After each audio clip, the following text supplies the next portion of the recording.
We've been for the past few weeks.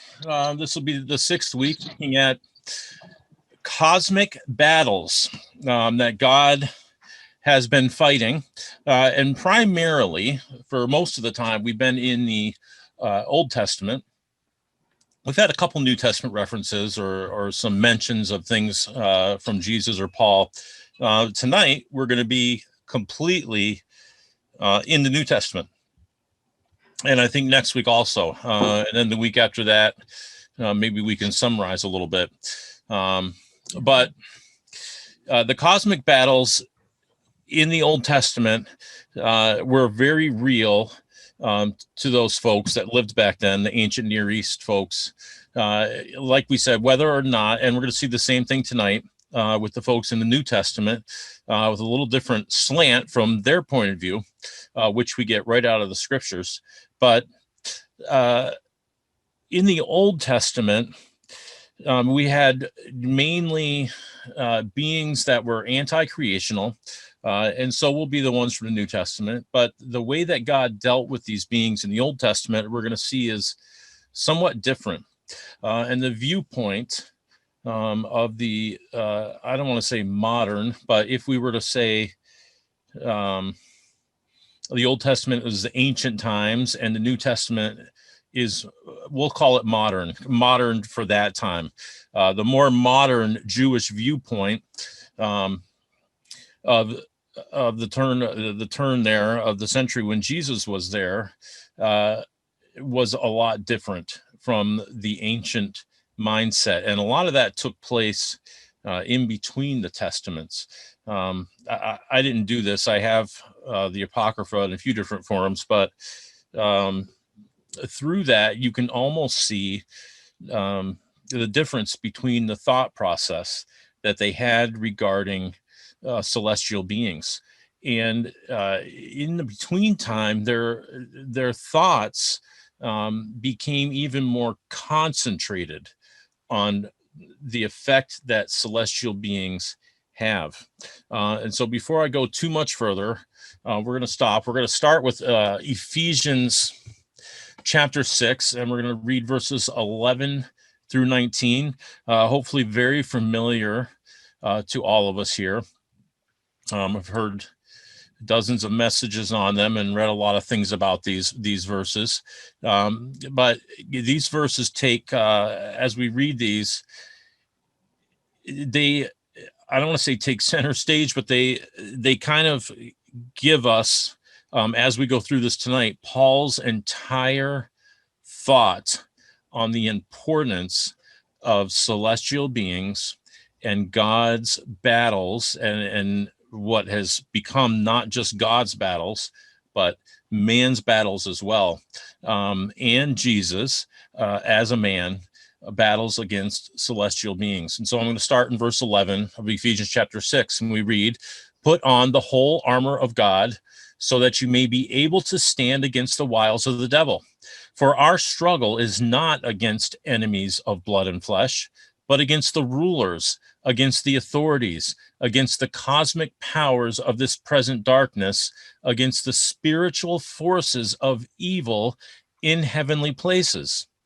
Therefore, take up the whole armor of God so that you may be able to withstand on that evil day, and having done everything, to stand firm. Stand therefore and fasten the belt of truth around your waist, and put on the breastplate of righteousness. As shoes for your feet, put on whatever will make you ready to proclaim the gospel of peace. With all these, take the shield of faith, with which you will be able to quench all the flaming arrows of the evil one. Take the helmet of salvation and the sword of the Spirit, which is the word of God. Pray in the Spirit at all times, in every prayer and supplication. To that end, keep alert and always persevere in supplication for all the saints. Pray for me also, so that when I speak, a message may be given to me to make known with boldness the mystery of the gospel." And let's have a word of prayer here before we continue. Lord, we are thankful tonight that we can gather together, even though it's through the internet and through video. It's still a blessing that we can hear each other's voices and see faces. We pray that you would bless tonight as we speak. Lord, help me speak tonight for the things that I've been studying. They've been a blessing to me, and thank you for showing them to me. And I pray that it may be blessings to others as well. Amen. All right. So, there's a lot of things in this passage, which we're not going to necessarily look at all of them tonight. But, in verse 12, I have the NRSV. It does say cosmic powers and spiritual forces. And it's interesting that they're located, according to Paul, in the heavenly places, though throughout his writings, as we'll see tonight, they are also located on this earth, but they're spiritual forces. And so the effects they have on man, we're going to see are very spiritual. And then one touch tonight on how they are actually able to influence the physical capabilities of a person, whether that be poor or good. Other things that we see in here is that we see about flaming arrows in verse 16. I don't know if you remember, but a couple weeks ago, it might have been maybe 2-3 weeks ago, we talked about one of the gods. It was actually the two demons, the twin demons, and they would shoot arrows out. And then we also looked at God, who was shooting arrows out in Hosea. And what went before him was pestilence. Pestilence and I can't think of the other word now, but we could say sickness. Those two, of course, we saw the Hebrew words for those were actually the words of the names of those two demons, and that's how they inflicted people. And in Hosea, we saw that God was going forth, and in front of him went these two.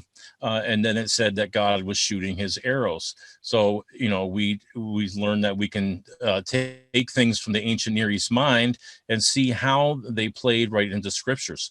And we're going to see the same thing tonight. So all of these things that Paul is talking about taking on, we can say you hear a lot of messages about how we put those on for our daily life, and that can be very applicable for us. But Paul's concern is not with our life necessarily on earth. Of course, he wants us to live right. He wants us to live like we're followers of Jesus, followers of him, and have the spirit and the light of Jesus first and foremost in our lives. But the outworking of that is supposed to be showing and fighting. So we, or people in Paul's time, had a direct effort, and there were going to be direct consequences, as Paul is saying, to those beings that are in spiritual places, which is really, to me, very fascinating. That was the mindset that he had. What I'm doing, according to Paul, if he was speaking right now, he'd saying, what I'm doing, how I live, what I speak, what I do is having a direct effect on cosmic powers, which is pretty amazing. So we're going to go through here tonight and look at mostly a lot of what Paul has to say, because he has a lot to say about spiritual warfare and cosmic beings, frequently Satan or the devil. Some versions I looked at just say adversary, but some major adversarial being has a lot going on right now. They've taken the battle from the celestials, where in the Old Testament, mainly God was fighting them in the celestials. We saw that the one big happening in the Old Testament that we could see God fighting them on earth practically on earth was in Egypt with the signs, or we call the plagues, which we learned were truly signs that showed things to the world about the gods that they worshiped. So I mentioned that there's a big swing in thought. We'll say the Jewish mind mostly, because that's who we're dealing with. The Jewish mind in the Old Testament. And as we go into the New Testament, we talk about Paul, who's also a Jewish man. So, even though he knew the truth of the gospel and the truth of God and the truth of Jesus Christ, he's still a Jewish man. And he was raised in a manner that would expose him to a lot of these thoughts. And I think that's evident as we go through his epistles. So there's a couple reasons for the change. And the change that happened was in the Old Testament, in Deuteronomy, God says, if you do this, this, and this, then you're going to be blessed. If you don't do this, this, and this, and you do evil instead, you're going to have curses.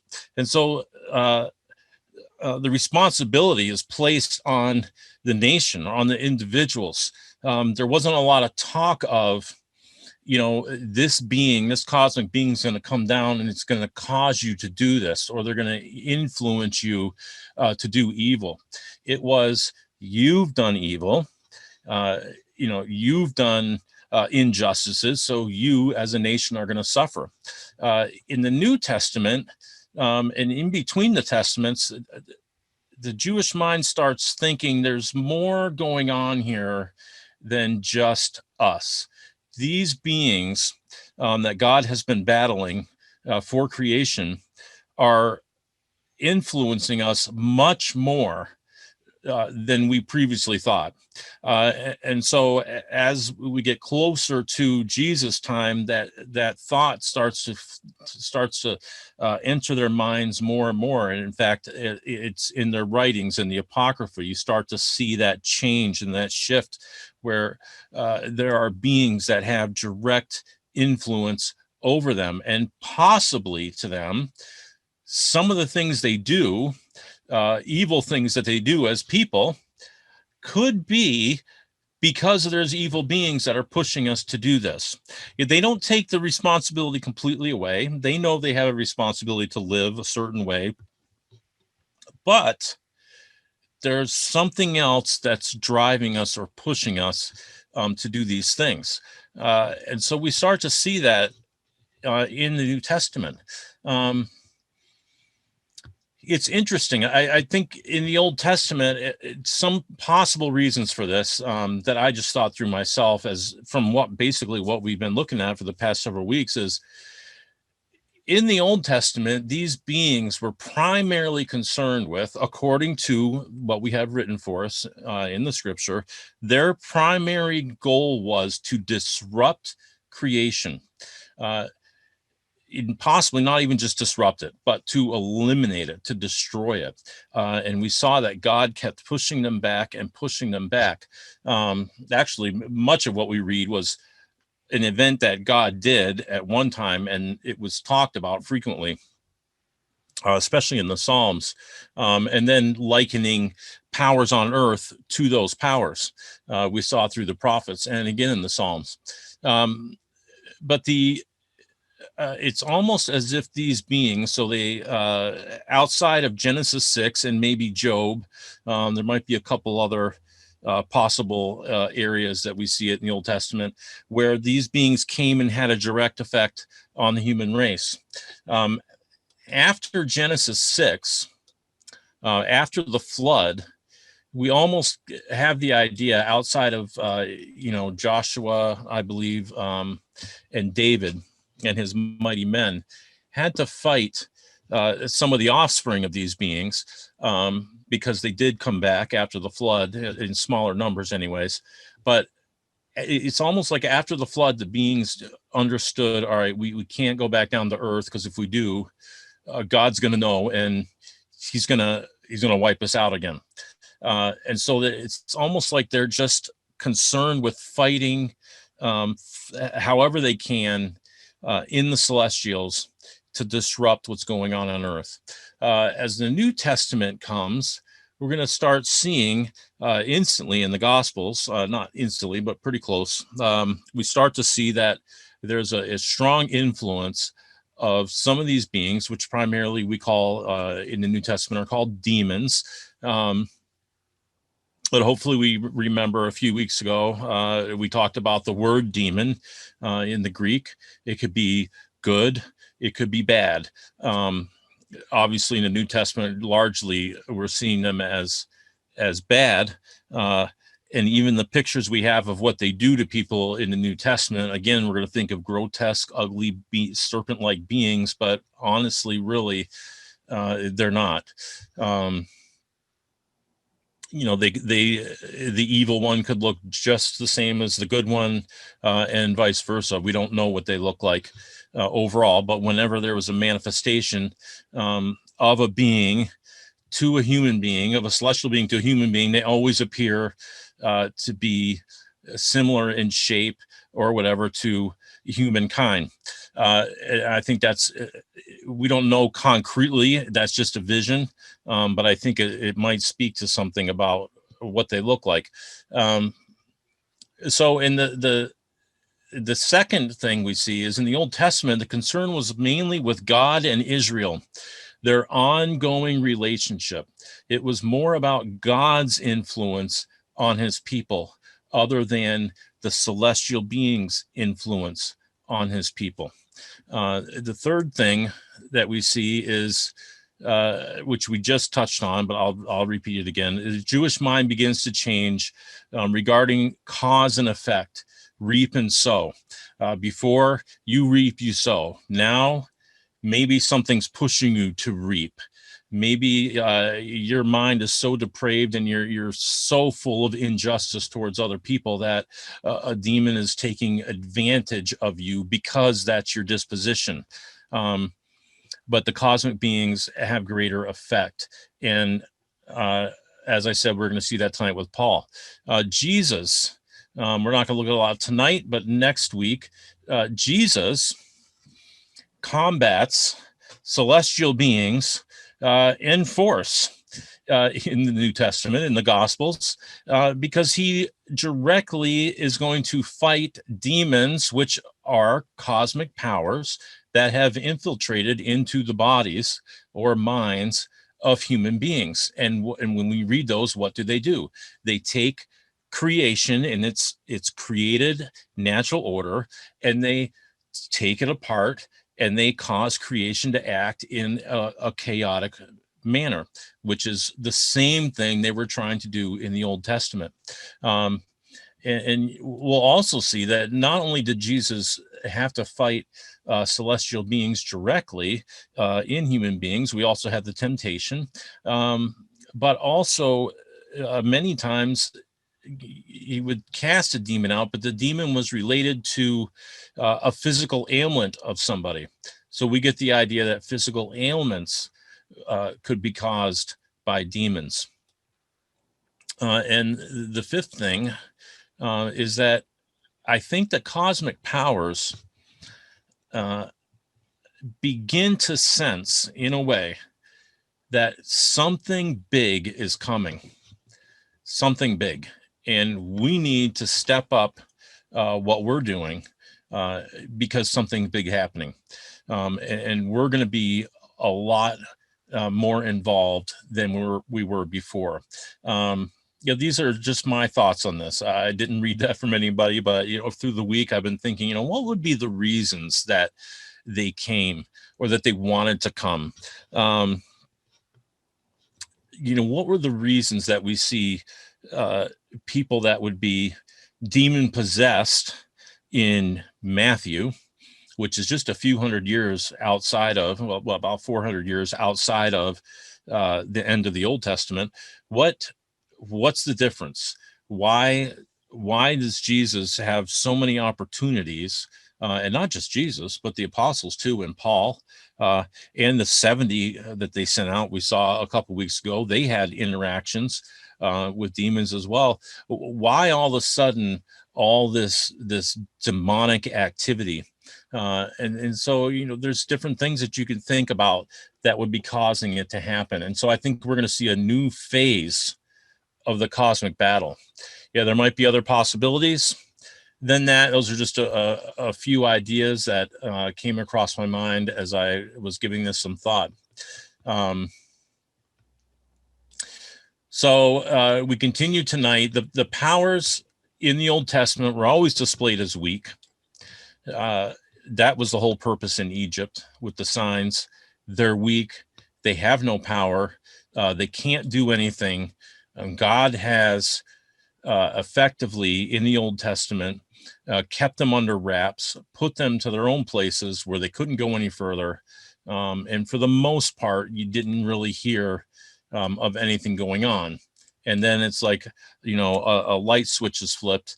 We go into the New Testament, Jesus' birth, and the next thing you know, he's in this ministry and he's casting out demons, and the disciples are casting out demons.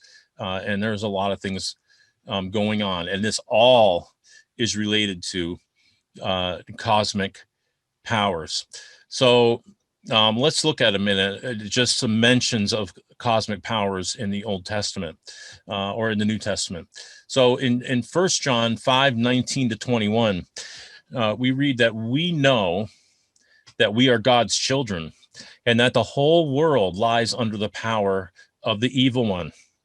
And we know that the Son of God has come and has given us understanding so that we may know him who is true, and we are in him who is true, in his Son Jesus Christ, because he's true. That's me interjecting that. He is the true God and eternal life.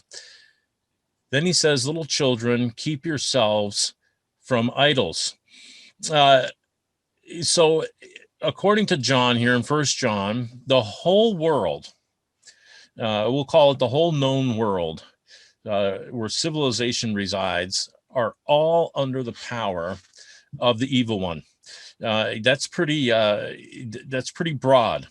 You picture the whole area of Europe and the Mideast, where the majority of people live at that time, and it's just like a big black cloud is hanging over them. That's the power of the evil one. And John took it very seriously, right to the point of telling them to keep from idols, because idols, and we want to think of idols here. We're going to get into it a little bit later, but we want to think of them as the same as they were in the Old Testament. Same thing. We want to take out any of our very modern thinking of our days today of what idols are, because we have a completely different viewpoint from John and Jesus. It's the same as the ancient Near East people here. In John 12:31, it says, "Now is the judgment of this world. Now the ruler of this world will be driven out." John also, two other times in John 14:30 and John 16:11. It says practically the same thing. This ruler could be thought of as Satan, which is a commonly held belief. There's also some thought that this power has to do with the Jewish religion, the Pharisees, and how they've oppressed in the world. But at this time, for me, it's the ruler of this world, the prince of darkness, the cosmic forces. They have aligned themselves. As I said before, if someone's predisposed to being against Christ, against what Jesus came to do, then these powers of darkness are aligning themselves or working through these people. And hopefully the next couple of weeks bears that out. It's not that the Pharisees were some dark sect, with dark hoods hanging over their faces like you see in Lord of the Rings, and they all gather around an orb and call Satan in. They believe in honestly what they're doing. And they honestly believe that Jesus is not who he says he is. And they honestly believe that they're doing the right thing. Well, these powers know that, but they're using that predisposition of these men, and they're working through that. And I think we saw that maybe last week. We even looked at the verse where it was in Colossians, or not Colossians. I can't remember where we looked at it, but Paul is saying that they were the ones who worked with humanity to destroy Jesus Christ. And so they're both of these seeking to be the opposite of what God is trying to do in the world. And so they have a common purpose. And whether the human beings know it or not, they are acting in an anti-creational way. That would include the Sadducees, and any of them that were aligned in that direction. And I don't want to limit it to Jewish men. This also would go for Gnostics, anybody who's trying to infiltrate into, I'll call it the church at large, because we're going to be dealing mostly with Paul tonight. Even the folks in Ephesus, I mean, they were worshipers of gods and goddesses, and they were trying to infiltrate into the church and drive it apart because it was hurting their livelihood and other things. In Luke 4, verses 5-7, we read, "Then the devil led him up and showed him," speaking of the temptation, "showed him in an instant all the kingdoms of the world. And the devil said to him, to you I will give their glory and all this authority, for it has been given over to me, and I give it to anyone I please. If you then will worship me, it will all be yours." So whether Satan here or the devil is lying and he doesn't have this power, or all this power has been given over to him, he is able to instantly show Jesus every kingdom of the world. So there's some power there in at least showing Jesus a vision of everything and saying, "It's mine. I give it to you if you will worship me." Same thing they're doing to the world. Not saying follow Satan, but saying follow the direction of the folks that are trying to do away with this man. And the world will be yours. That's the thought process going on in this leadership and these other different sects and worshiping people, Rome, the Greeks, all the different things they worship. They all have the same idea. We have what we believe, and what we believe is it, and this is what's going to let us be prosperous. This man is disrupting all of that, and we need to get rid of him. In the revelation of Jesus Christ, mention is made a few times of all the nations being deceived by the devil, a cosmic power to be certain. It is mentioned that he is the deceiver of the whole world, of all the systems of humanity and humanity themselves. In Revelation chapter 12, verses 7-9, it says, "And war broke out in heaven. Michael and his angels fought against the dragon, and the dragon and his angels fought back. But they were defeated, and there was no longer any place for them in heaven. The great dragon was thrown down, that ancient serpent who was called the devil and Satan, the deceiver of the whole world. He was thrown down to the earth, and his angels were thrown down with him." So yes, the great deceiver. He's thrown down, and if we keep reading through that chapter and the next chapter, actually through, I believe through chapter 14, we see what these beings try to do, what they try to set up, and they deceive the nations, and they deceive people to get them to follow what they're doing, which is, of course, the destruction of the person of Jesus and the destruction of what Jesus and God through Jesus are trying to accomplish.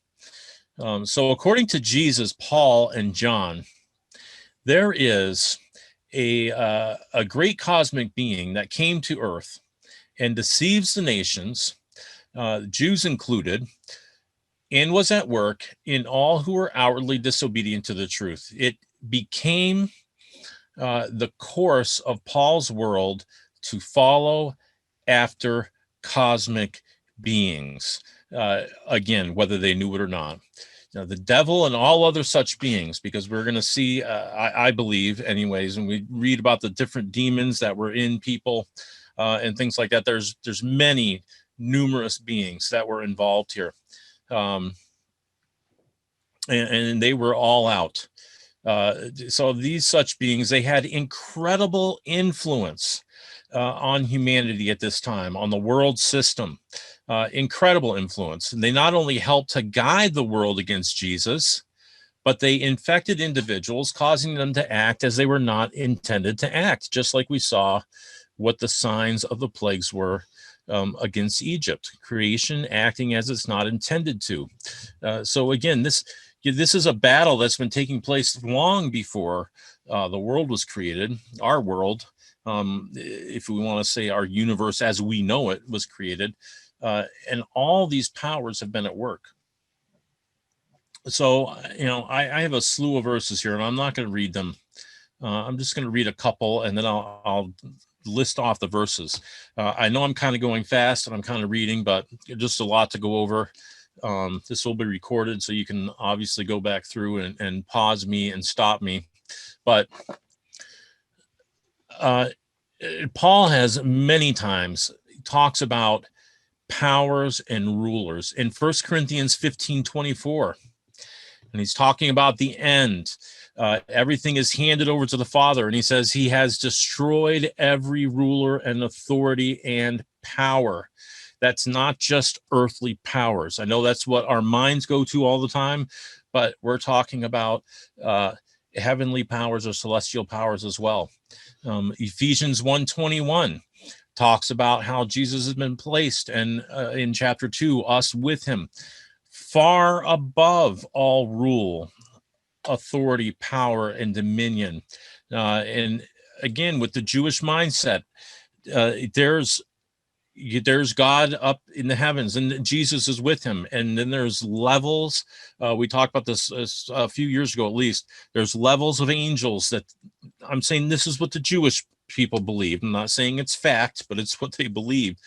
There was these different levels of angels, and one is full of rulers, one's authorities, one's dominions, one's powers. And then they had the messengers down towards the bottom that did all the bidding.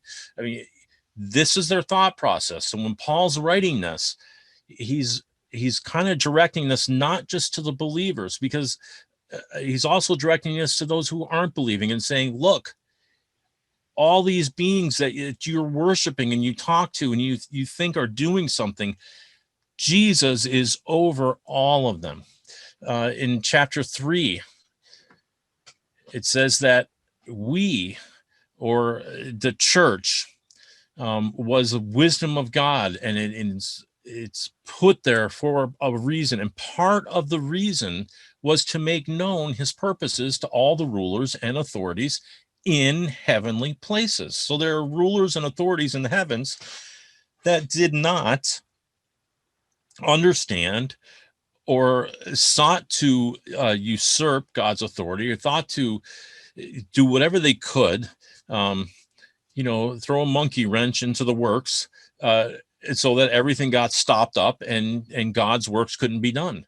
And a lot of it, and part of the reason that they're focusing on humanity so much, these demonic forces or cosmic forces, I hate calling them demonic forces, but these cosmic forces, they're aiming a lot of what they're doing on humanity, because what is God doing with humanity? He's saying, look what I'm doing with humanity. And that's part of what he's trying to show them. This is my overall plan, and it includes all of you too. But if you look at these human beings and look at what I've done to them, look to the cross, and you'll understand. And to them, it was foreign. You could see it in people's belief in gods, even in the New Testament time. Like, if you watch as I always do with a movie, I can't remember the name of it, but Walt Disney, and you had the cartoon movie, and there's the gods, and they're zapping the people on the ground. I mean, that's how people back then thought of gods, and that's how I believe that these beings thought of themselves, and they thought of humanity as some little squashable play toy creation that wasn't worth anything.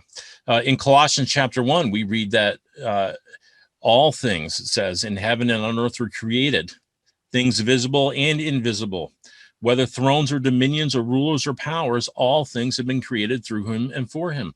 I always read this verse, and I focus on people and the earth. It's all created for him, which is true.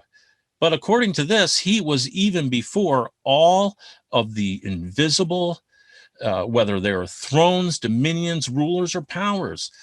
Jesus, if we don't necessarily think of him as Jesus because he wasn't in human form at that time, but he came first. He was first. So before the earth was even created, probably there was creation going on in the heavens to make the heavens what they are. The celestials, all these beings came after the word, which is important to understand. And then down in Colossians chapter 2, it says he's the head of every ruler. It says that the cross has disarmed the rulers and made public example of them. First Peter says that Jesus is gone in 3:22. 1 Peter 3:22, it says, who has gone into heaven and is at the right hand of God, with angels, authorities, and powers made subject to him. The same type of thing that Paul is saying. He's up there. These guys are all now subject to him, whether they're acting as such or not. So many of these, and I don't say all of them, but many enough of these rulers stood against Jesus and against what God was doing to make a big issue. A large battle that was taking place mainly in the celestials all of a sudden has come down to earth. They're unified in purpose with those on earth that stand against God. They don't think they stand against God, but they do, though it was in ignorance. And I want to return now to 1 John, and we read that it said little children not to worship idols.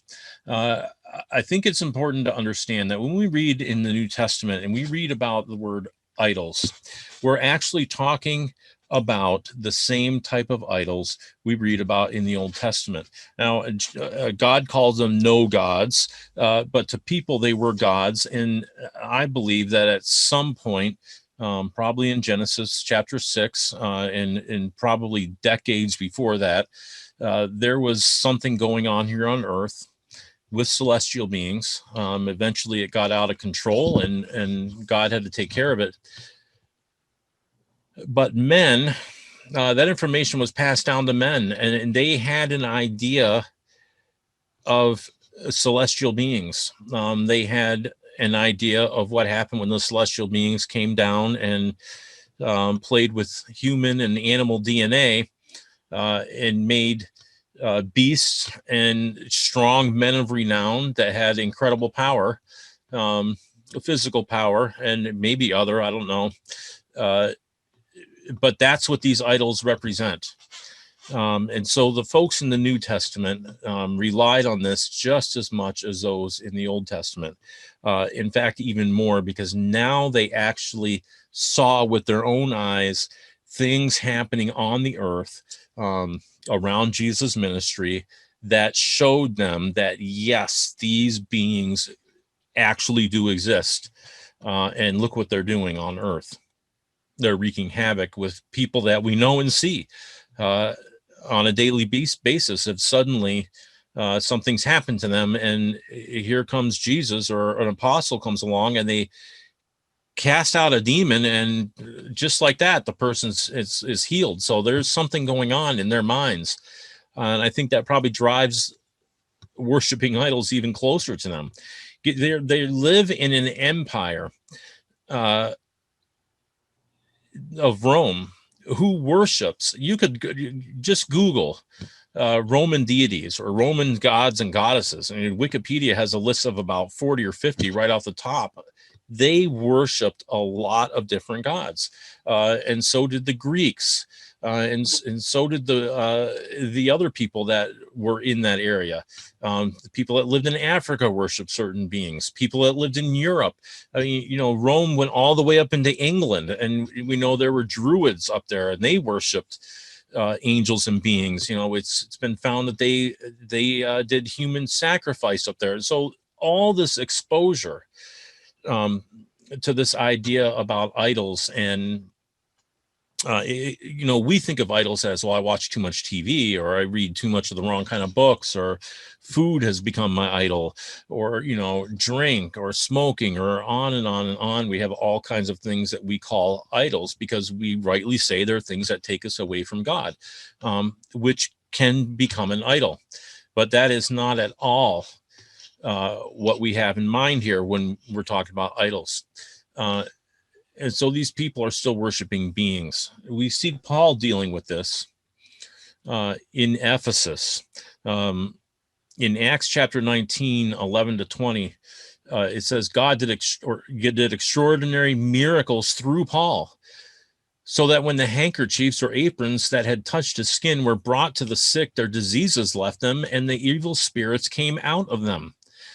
Then some itinerant Jewish exorcists tried to use the name of the Lord Jesus over those who had evil spirits, saying, I adjure you by the Jesus whom Paul proclaims. 7 sons of a Jewish high priest named Sceva were doing this. But the evil spirit said to them in reply, Jesus I know, and Paul I know, but who are you? Then the man with the evil spirit leapt on them, mastered them all, and so overpowered them that they had fled out of the house naked and wounded. When this became known to all the residents of Ephesus, both Jews and Greeks, everyone was awestruck, and the name of the Lord Jesus was praised.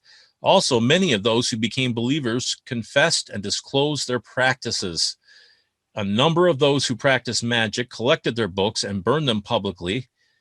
When the value of these books was calculated, it was found to come to 50,000 silver coins. So we can see that magic and worship of these gods, trying to control angels, and all these other things that they did. It said many professed and confessed and disclosed their practices. An expensive dollar amount, 50,000 silver coins, however much that might be. I'm sure at that time it was a lot, since it's mentioned. Burned. It was through society. It permeated society. And then it's just embedded in society. Cosmic powers. In 1 Corinthians 10, Paul talks about animal sacrifices to other gods, which he calls demons. In verse 20, he says that pagan sacrifice to demons. He talks about it, and he says, don't be partakers with these people. And then, of course, we read about, eating food or not eating food. And if someone invites you to dinner and says, oh yeah, this was I learned that dog sacrifice was very big amongst the Romans, and they would eat them after they sacrificed them. Of course, they would be cooked. It's funny, if you read about the practices of how the rituals of their sacrifices and how they did it, it sounds almost exactly like how Israel did sacrifices in the Old Testament. It's, there's differences in what they wore and stuff, but it's pretty interesting. But Paul says not to be partakers with them. It's kind of strange because I think about, we have planets named after Roman gods. We have a holiday coming up, Valentine's Day, and we all have a good time with Cupid shooting the arrow into somebody, and it makes them love you or something like that. We have to remember that Cupid was a Roman god who shot an arrow just like the ones we read about in the Old Testament, except his arrow does something different. But these were gods that were worshipped. They really believed there was a God, and he wasn't some little chubby little cherub with wings. He was a powerful God. They were real to these people, to Paul and Jesus' day. They worshiped them. They sacrificed to them. The sacrifices including food offerings, drink offerings, animals. There is some thought that early on in the Roman Empire it was done away with, probably at least 100 years before Christ, but there was human sacrifice.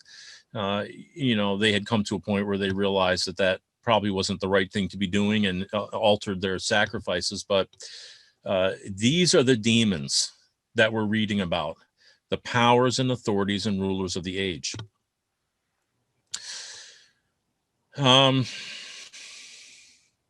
Sorry, I got ahead of myself a little bit.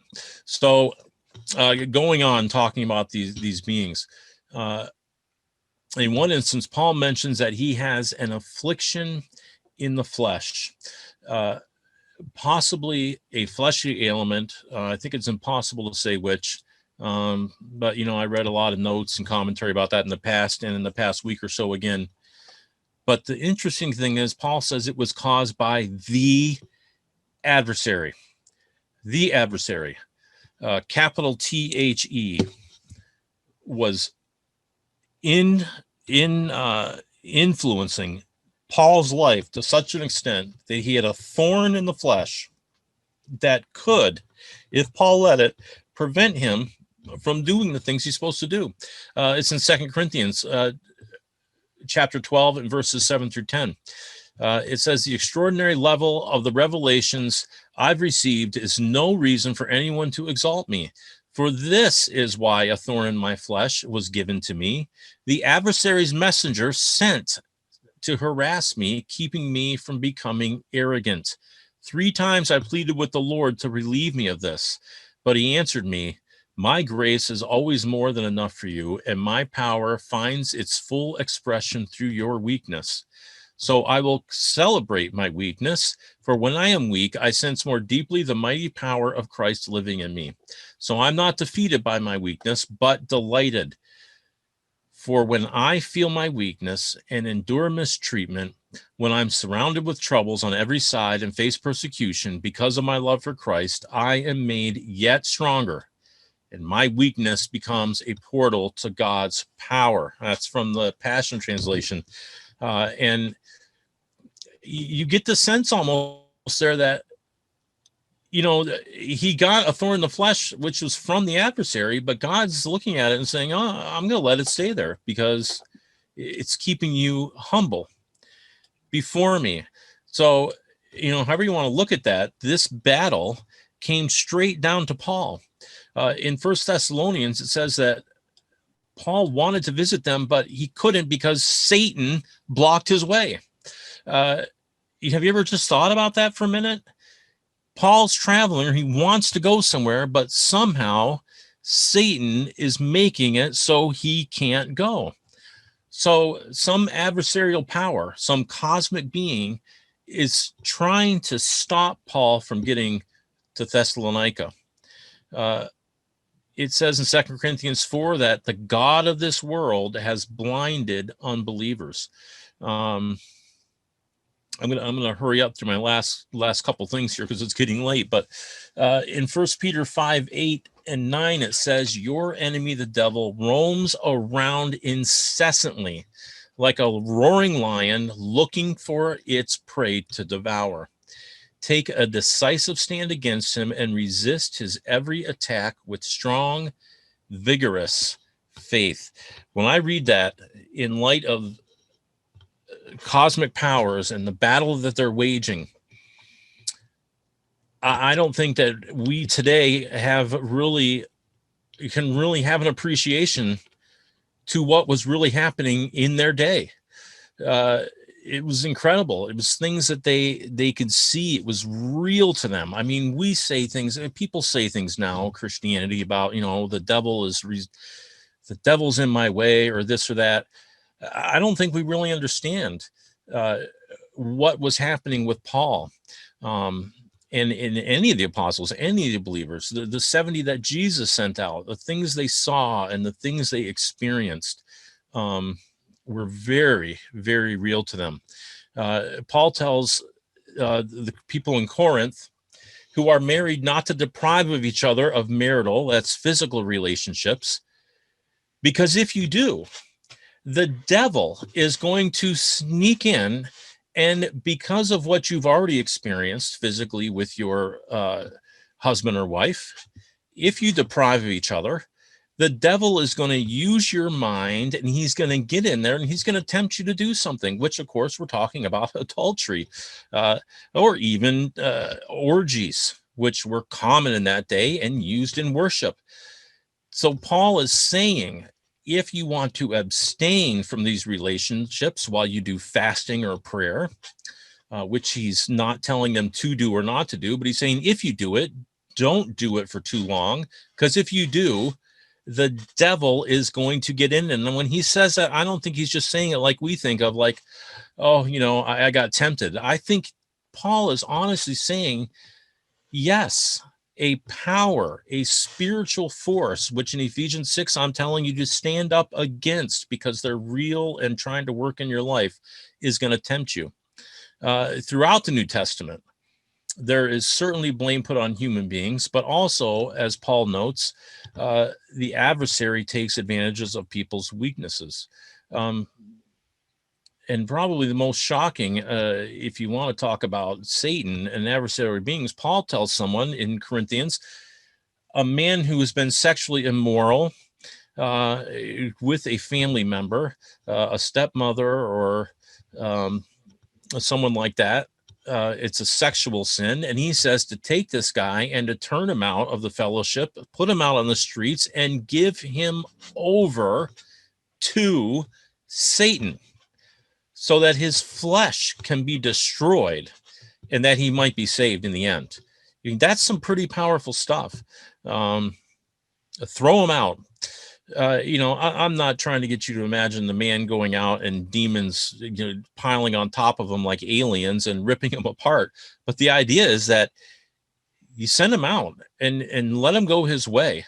Let him live in his sensuous living, his sexual sinful living, and he will be ultimately destroyed for it, just like the people that Paul just told, who were married, not to withhold relationships from each other, because this is what you might end up with, because the devil will step in.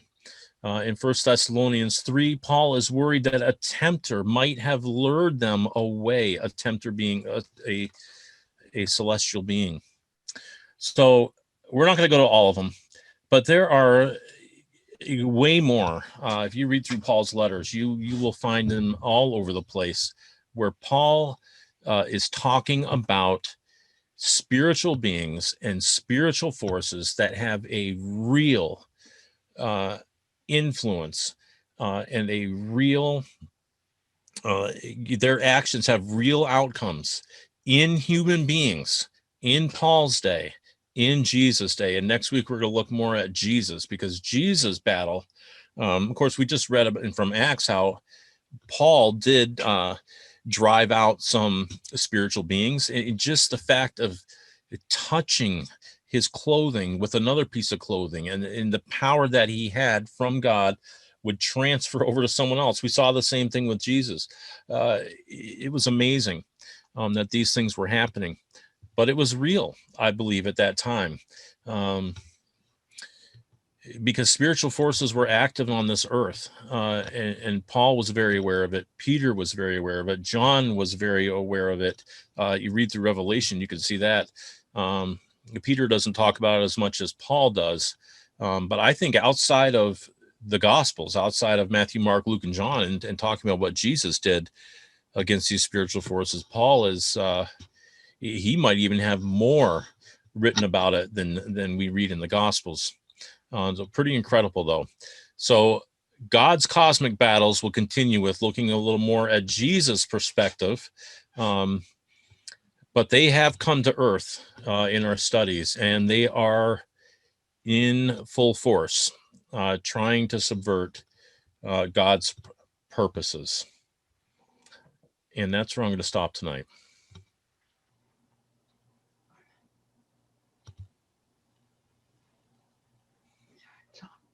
You can talk. Okay, Dan, thank you. More interesting things. it's a mindful for sure to think of those things. Anybody else have anything they'd like to add or subtract or ask?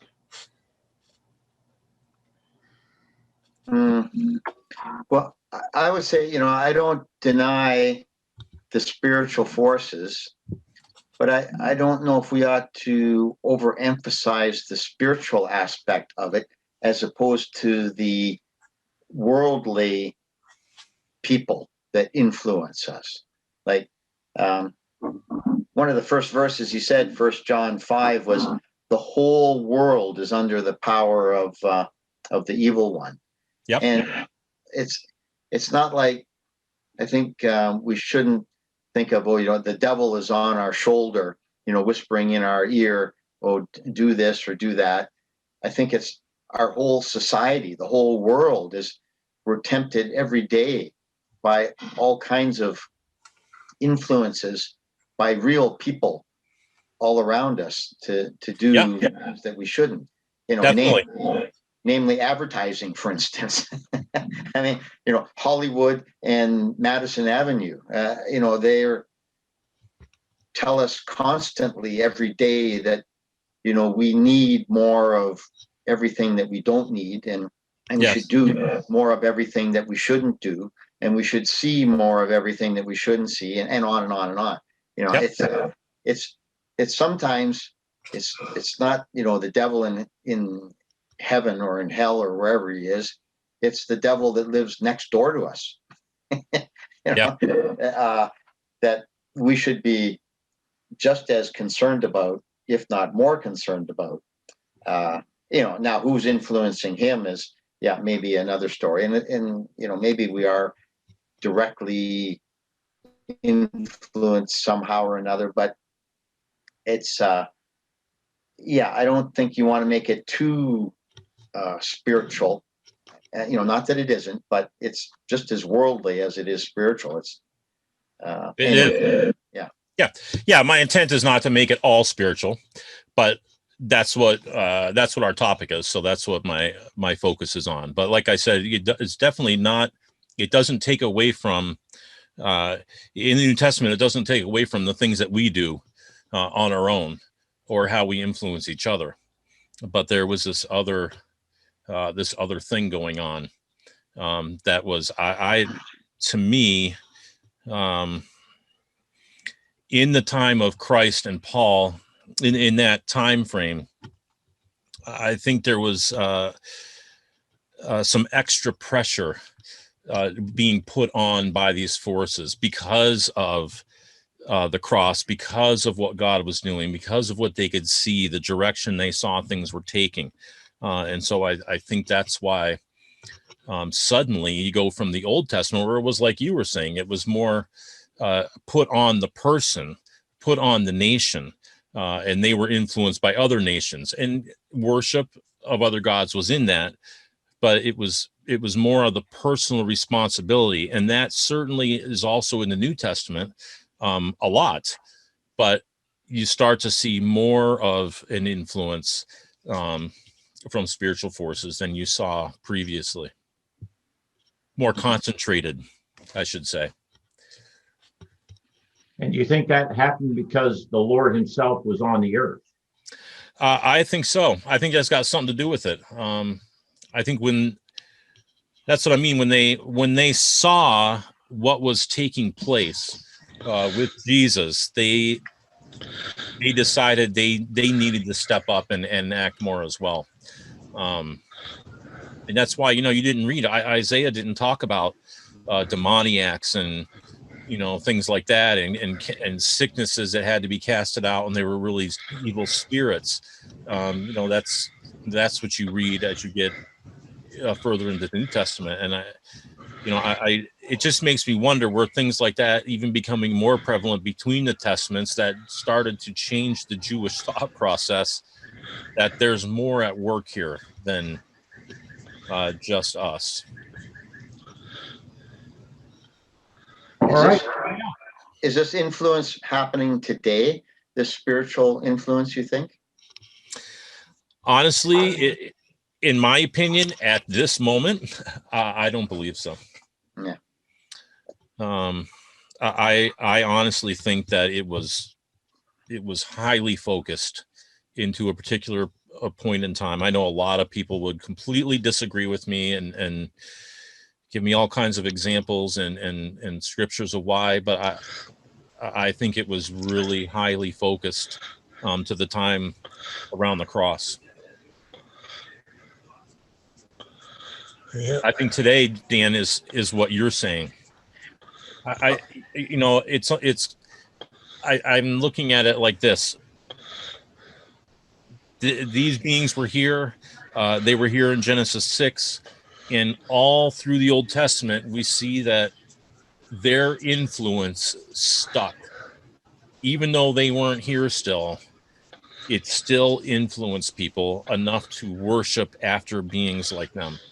And I think the same thing has happened. It's on this earth. It just in all the things that you just talked about. It's here. And so, you know, it's still something that we fight as individuals and battle.